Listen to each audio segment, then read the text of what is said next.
Alright, so as you can tell, this is now day 2. My jack was low on fluid, so I couldn't actually use it to get the car up. So filled it up with fluid, bled it, we're all good. Let's keep going and knock out this motor.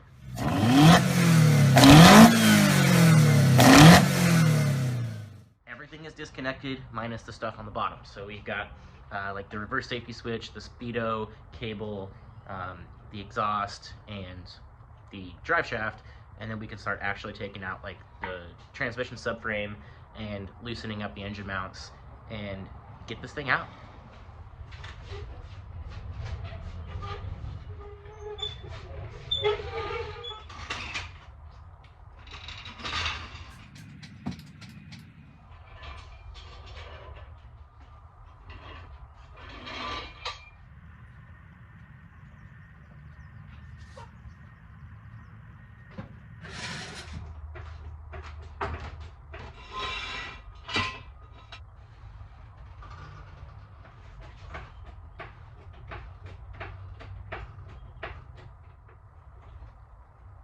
Alright, so now that we got the car up in the air, I like to give it a little test shake,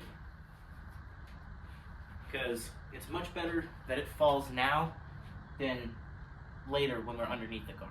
So if there's a problem with your jack points or anything like that, you just want to make sure you find out now before you start climbing underneath it and wrenching on stuff. So we're good. We'll start pulling the drive shaft. Alright, the first part of getting this drive shaft out is we're going to take these 4 bolts off of the differential. But before we go ahead and do that, what we want to do is we want to wipe and clean this up a little bit.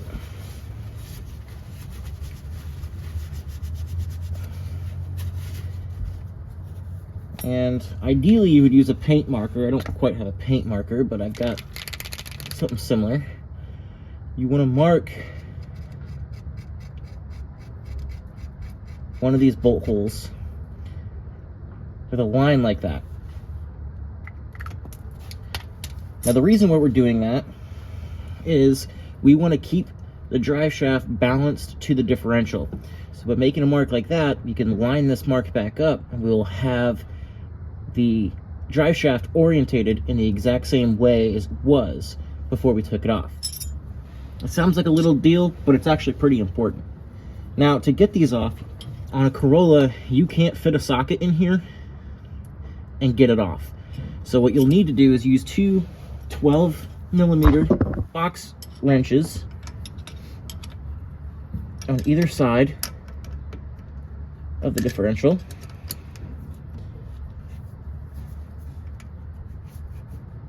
And crack them loose. They are going to be pretty difficult to get off,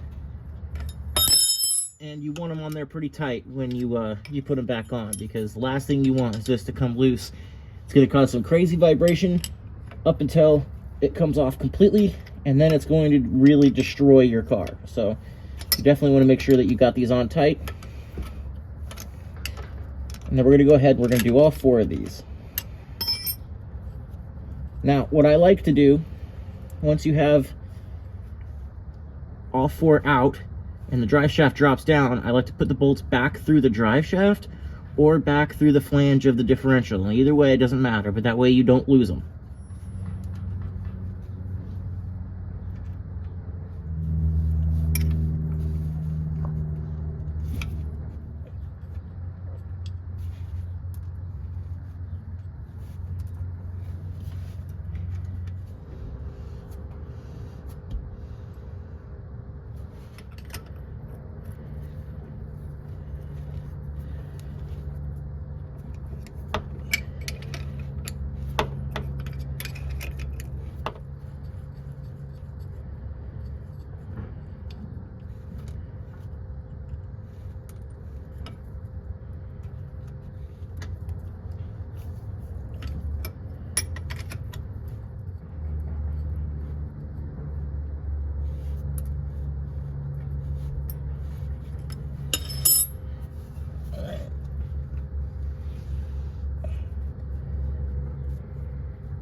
Then, just like I said earlier, go ahead and put the bolts back in the same orientation that they were, so that you don't lose them and you know the correct way that they're supposed to go into the drive shaft and differential.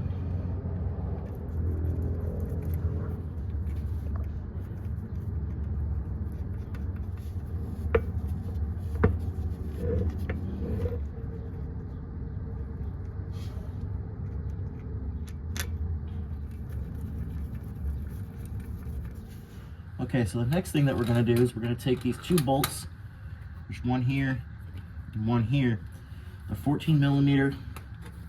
We're going to take these out so we can drop the center carrier bearing on the drive shaft.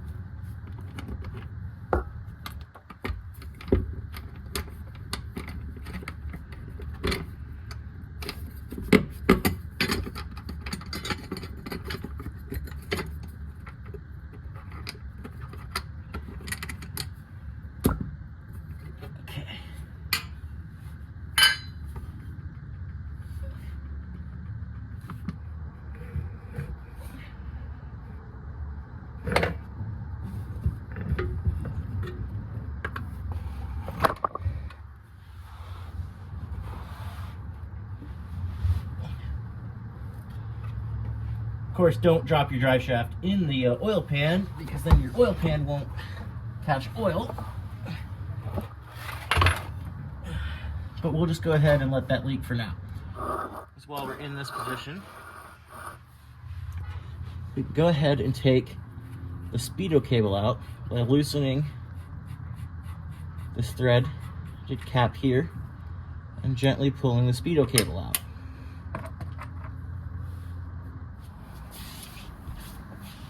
And then we can go ahead and just get our drive shaft out of the way. All right, next on the list is we're gonna get these two bolts out of the flange here on the exhaust manifold. So we're gonna get from underneath with an extension and a 17 millimeter. I'm gonna go ahead and pop those out.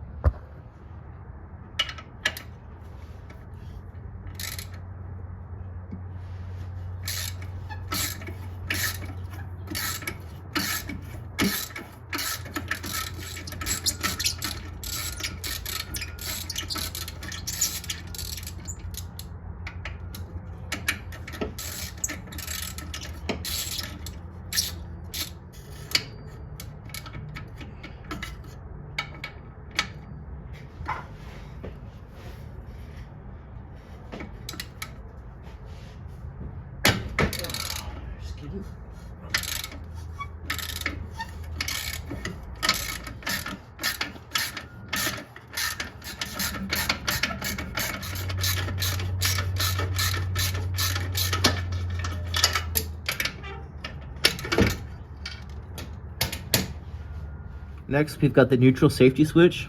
You'll notice that these wires are the exact same color. That's because orientation does not matter. The switch is either open or it's closed. It just completes a loop, so it doesn't really matter which prong it goes onto. And these just pull off.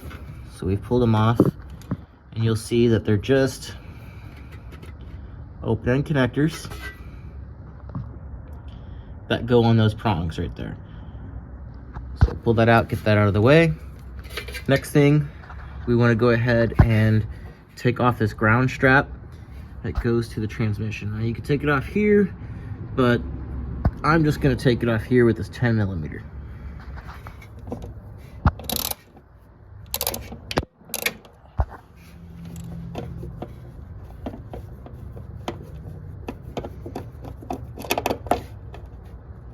Just take the ground strap off. Again, I like to just put bolts back. That way we don't lose them, we don't mix them up, we don't put them in the wrong spot. Now the last thing that we need to do is we need to take these two 12 millimeter bolts out so we can get the clutch slave loose, because we don't want to be yanking on it and ripping this line. So two 12mm, we'll get that clutch slave loose.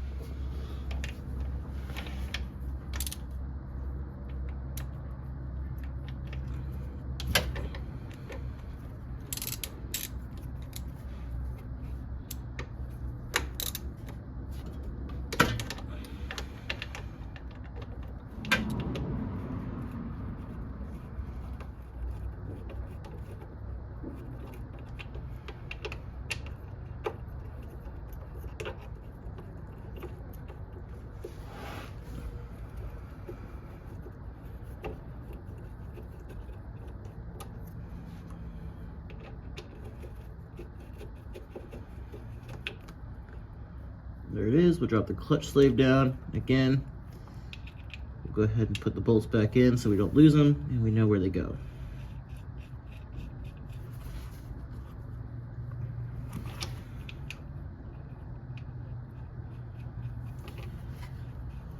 All right, now everything is disconnected except for the AC compressor, and this exhaust is going to be in the way still. So we're going to pull the exhaust out, we're going to pull the AC compressor out, and then it's just the subframe, the transmission subframe, and the two engine mounts.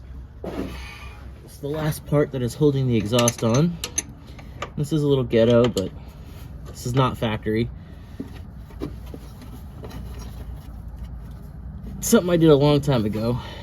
Go ahead and get rid of this locking nut, which will loosen this bolt to the point where I should be able to pull it out of the frame, although this just seems to be pulling it out as is.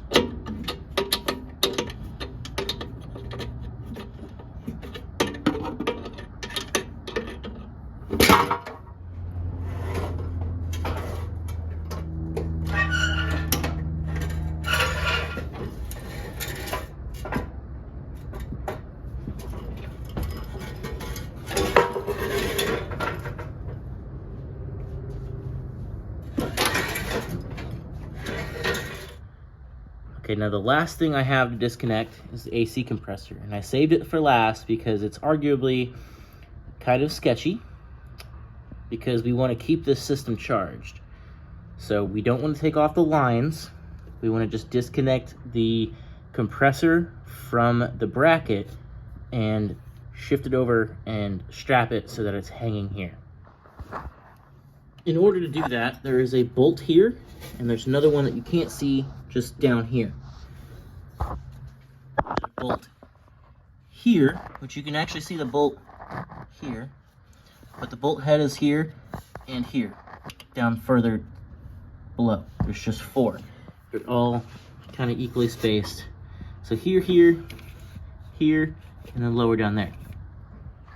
Now I've got experience with HVAC, so I'm not too worried about this, but this is R12, which is very hard to find, very expensive. So I don't want to lose any of it. I don't want to crack the system. I don't want to have to make any repairs to the system. But I do want to make a note that if you are not familiar with refrigerant, refrigerant can cause burns. It comes out, it's under pressure, so when it's introduced to the atmosphere, it reduces pressure so fast that it does what we call a flash. It goes from a liquid into a vapor, and it gets very, very cold. It'll get so cold it'll actually burn you. It'll burn you really badly. So you don't want to mess around with refrigerants. You want to be very careful at this stage.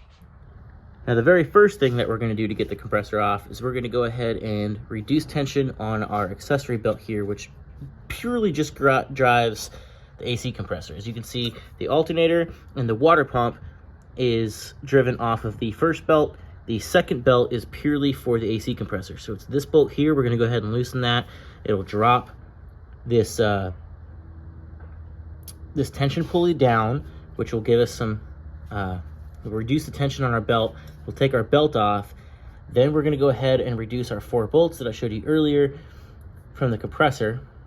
And then we're going to try to wrap something, probably zip ties or something, around the compressor before we get the last bolts completely out. We'll probably have like 1 or 2 in there that are just finger tight, and strap it up to this side of the car. At that point, we'll try to get it over as far as we can without stressing the lines, so that we can keep the system sealed and we can get the compressor out of the way enough to lift the engine and transmission out. Now, if you're pulling your 4A-C out to do an engine swap, like let's say a 4A-G, which uses a different compressor and a different set of lines, or let's say you're going to Beams or SR20 or F20C or KA24, then obviously you're going to care a little bit less about that because you're going to have to retrofit the AC anyway, and so this step is not so crucial. But because I'm putting another 4A-C in and because I want to keep AC, we're just going to be a little bit extra cautious in this step. All right, so we're going to go ahead and loosen this tension pulley here.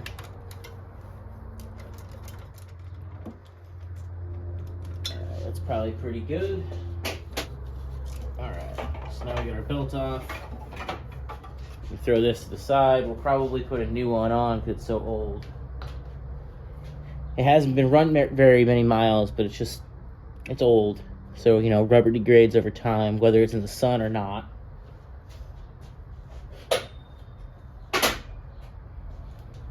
And the next thing we're going to do is we're going to go ahead and get those bolts from the AC compressor out. Get them at least loosened.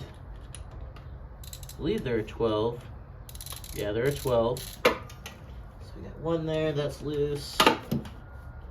Actually, the top two are loose, so that's not a good thing. I'm glad we didn't do too many miles on this car without seeing that. Got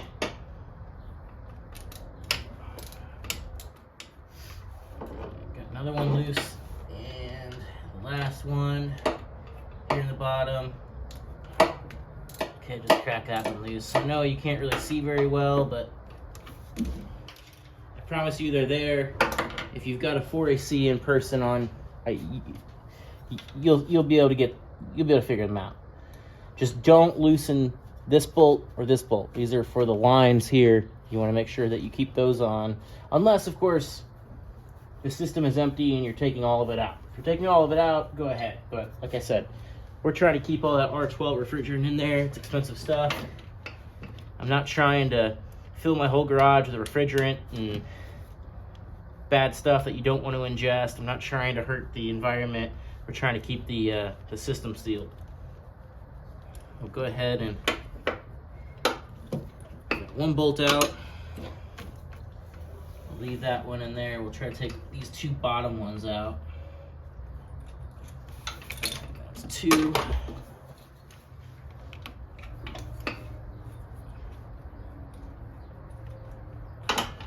That's 3 bolts. And that top one up there that you probably can see. Actually, no, I guess the line's in the way. There's a top one there that's still in there. All right, so my thought process is we'll go ahead and wrap around the pulley with some zip ties here, and we'll stick them through this battery tray.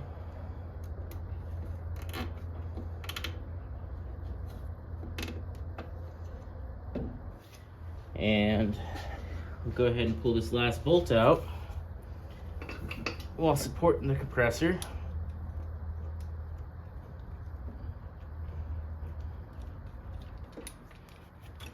Okay, now our compressor is loose. We'll just try to cinch it up out of the way as much as we can here. And then we're gonna have to probably manually manipulate it as we get this engine pulled out.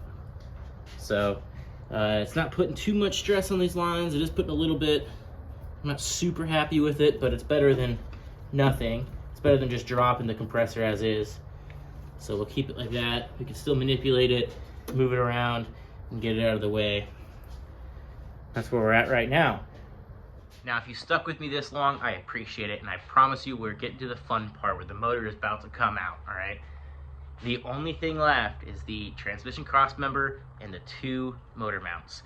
So we're gonna go ahead and support the transmission with a jack, just very lightly from underneath, just to support it. We're then gonna unbolt the subframe, the transmission subframe, and then just take that completely out of the way. And then we're gonna loosen the motor mounts with the engine supported with a hoist, pull it up slightly, pull the mounts out, and then it's gonna be a game of like reverse Tetris where we're like carefully kind of angling the motor up and out. So this is the fun part. If you stuck with me this long, the fun stuff's coming. So thank you.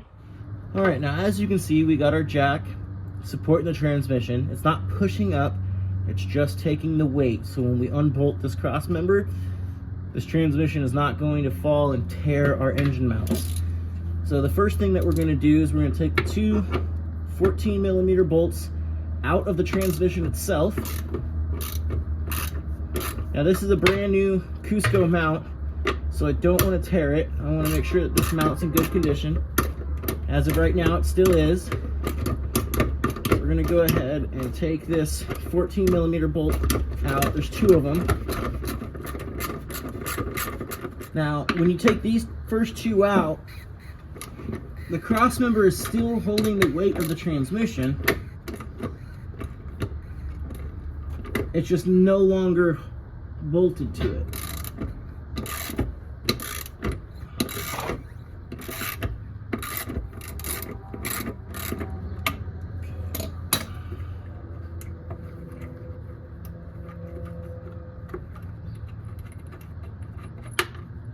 So there's one.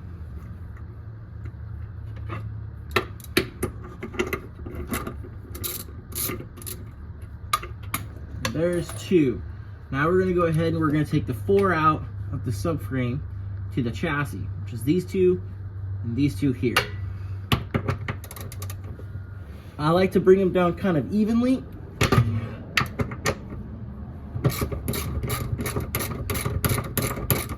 So we'll do a few here.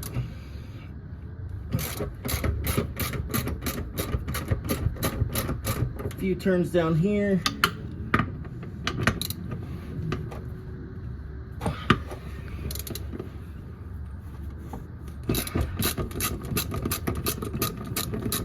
Few turns on that one, and then a few turns on bolt number 4. And then just kind of repeat that process all the way around until the subframe comes completely out. That'll just help you verify that your jack is holding the weight and you won't drop the transmission on yourself. So got one bolt out. We'll keep that one in, a few threads. Loosen that one pretty good. We'll take this one out. That way we've got at least 2 bolts in there. And we'll check the subframe. Subframe is totally loose. Transmission is being held by the jack. That is good. We will go ahead and take the subframe completely out.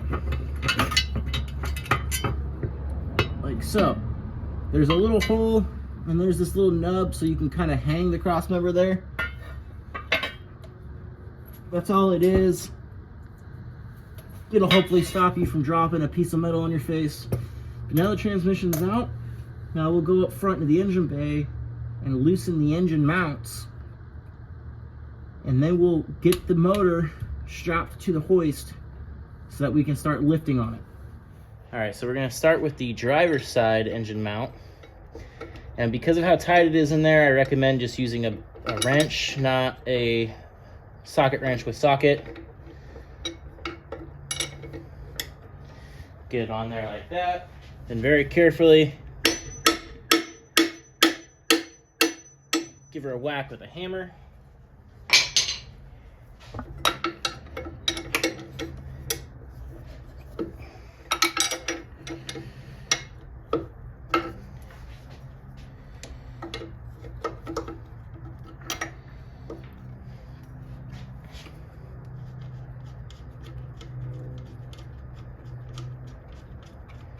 And get that loose. There's also another bolt on the bottom here, well, nut rather. I'm gonna do the same thing, but because it's upside down, we're just gonna smack it the other way. So again, get a wrench in there.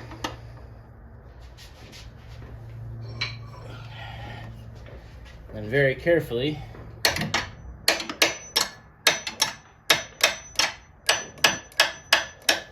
get it started with the hammer.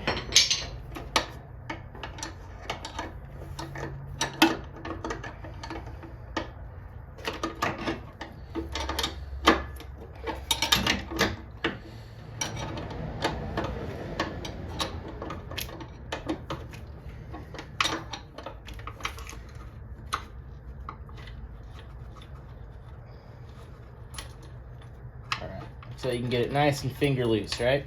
And we'll do the same thing on the other side. All right, so ideally, you might want to pull the O2 sensor out so you can actually get to it, but for right now, we're gonna work around it.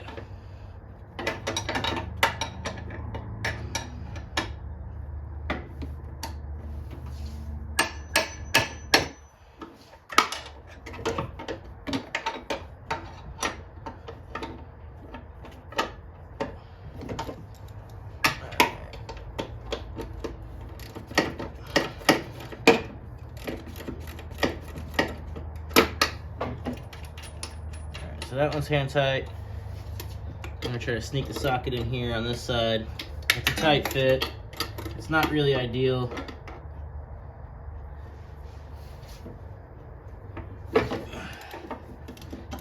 But you can get it in on this side.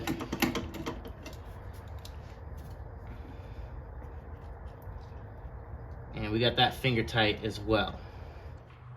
All right, so the reason that we're able to loosen the motor mounts with nothing holding the engine right now is because the subframe is a V shape, and then the mounts are a V shape. The engine kind of sinks into another V, so it's like a V and a V, and it sinks in like that. So it's totally safe as long as you have the subframe bolted to the chassis. It's still going to hold the weight, but now you can kind of shimmy the motor around as needed, and it will lift up as we attach the hoist to it. All right, now if you're pulling a 4A-C out, you'll notice that it does have some factory hooks that Toyota left on there. So let's see, there's one here, and there's two up front. I think there's actually supposed to be like a fourth one here, so you can pull it up. So your hooks are probably gonna be on there. Now, in my case, I've modified my car, and to make it look cleaner, I took that back hook off. Now the front one's still there.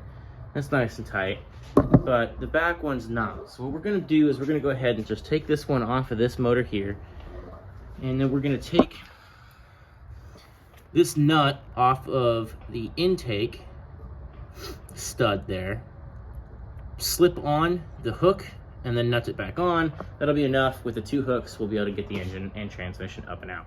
All right, so we're gonna take a 14 millimeter. We're going to take this nut off of the intake manifold.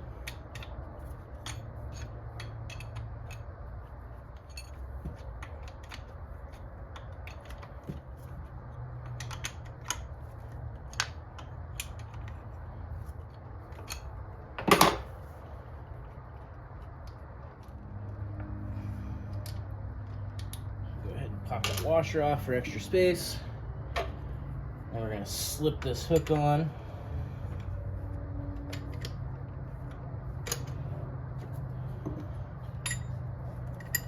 And put the nut back on.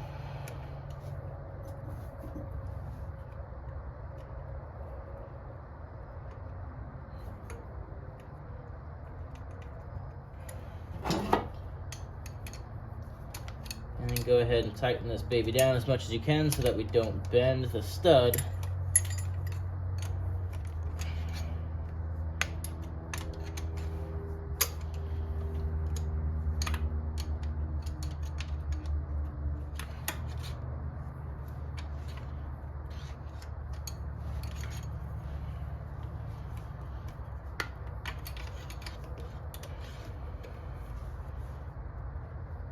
So yeah, all right. So now we got the hooks on there.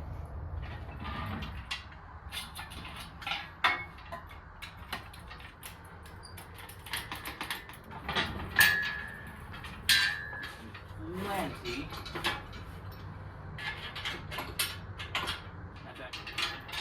Take our handy dandy chain here.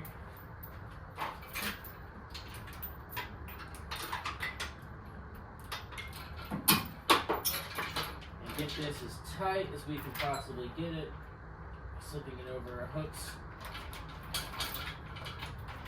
There.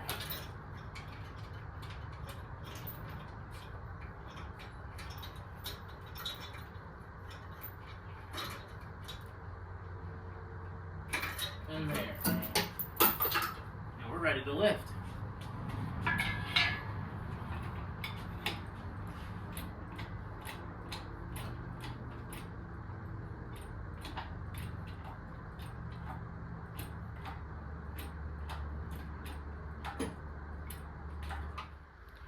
Alright, now as we lift, we're going to be checking the transmission is good. We're going to come down a little bit on the transmission, not a lot.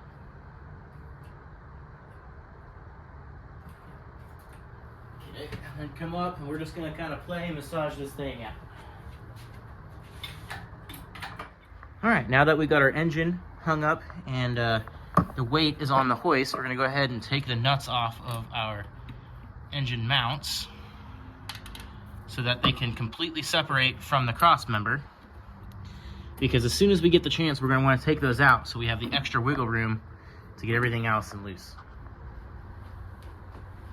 Alright, now that we've got all the nuts off of the engine mounts, go ahead and start lifting a little bit.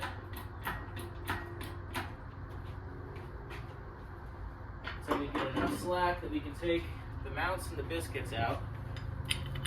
Call these biscuits. I'm not 100% sure why, but they slip on the mount like that. Alright, here's engine mount number 2. At this point, we can take the jack lower on the transmission very carefully.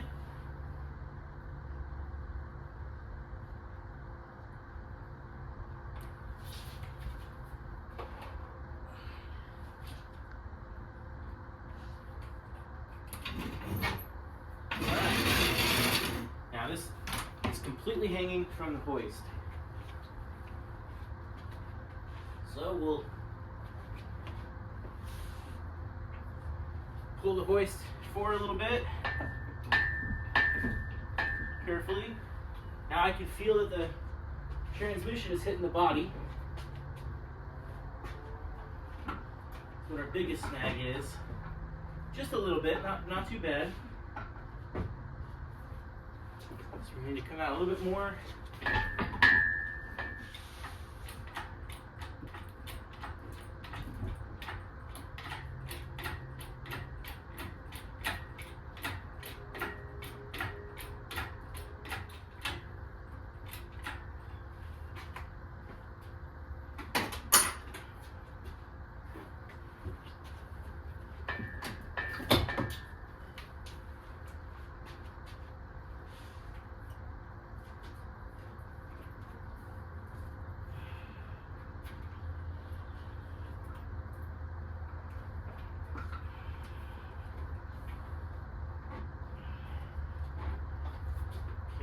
Got the compressor duct,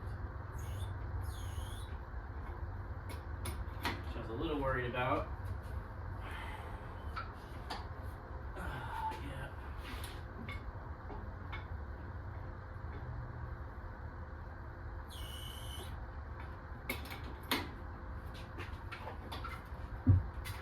Alright, now that's separated.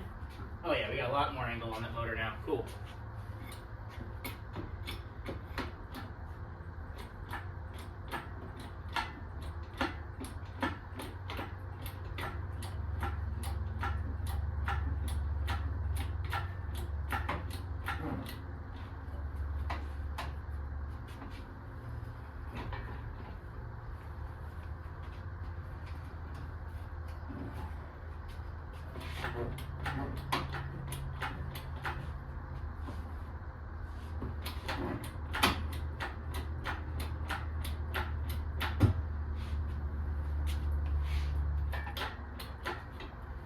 Make sure that your refrigerant lines are not getting hooked on anything.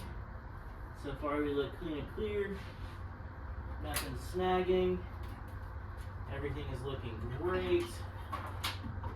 Nothing is going wrong so far. I like that. And give the hoist a little tug here. And we're getting caught up on the transmission, so we're getting side and kind of pushing.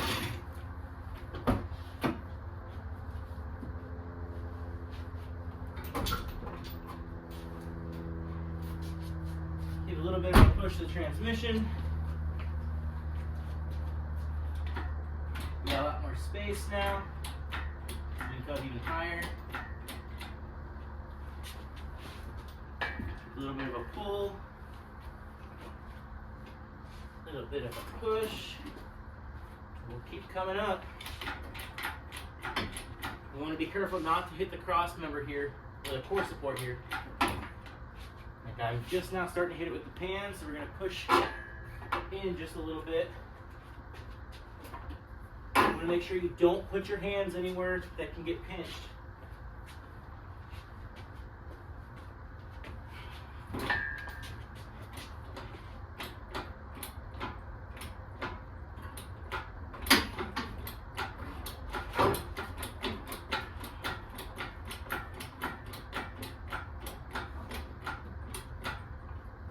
Oil pan is clearing the core support.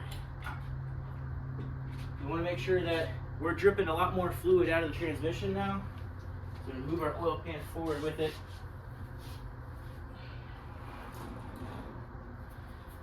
Now ideally, you probably should drain the transmission fluid out of the transmission before you do this, but I didn't.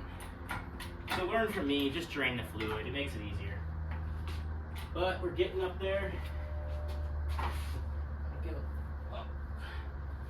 Let's come down just a little bit. Very careful that we don't crush our core support here.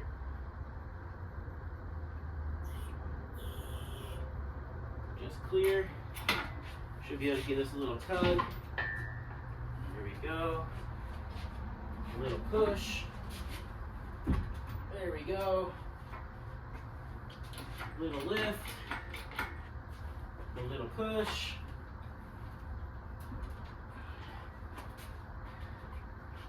A little tug.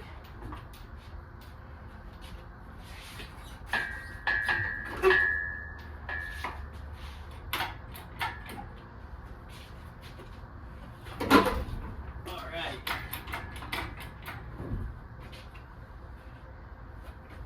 Now to prevent scratch on the firewall, push like so.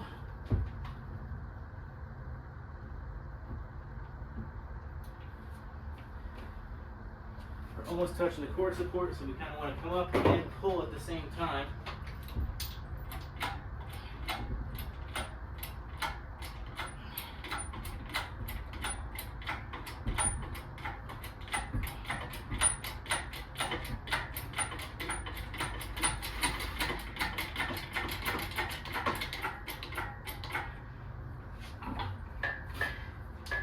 And she is out.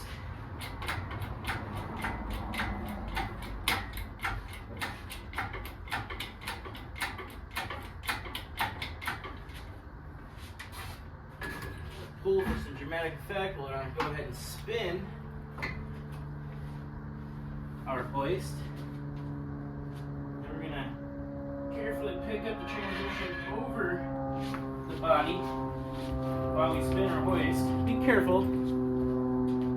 Honestly, you should probably have a friend and a buddy doing this, but there you go. 4A-C removed from the car. And there you go, guys.